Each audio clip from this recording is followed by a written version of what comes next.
Okay, so medyo malapit na maluto yung tilapia natin, tilapia.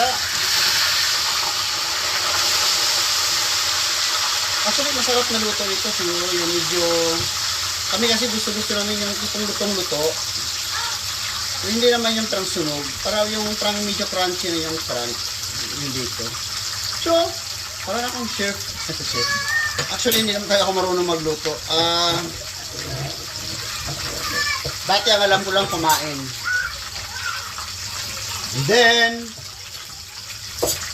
kasi kailangan natin magpa-impress kasi wala naman tayong talent sa buhay. Wala rin tayong hitsura. So, kailangan natin magluto na lang kasi para magpa-impress. So, ayun. Dahil sa YouTube, actually, simula ako sa YouTube eh. Saka may tumuturo din sa akin, kasama ko dati sa trabaho. Isang Kapampangan.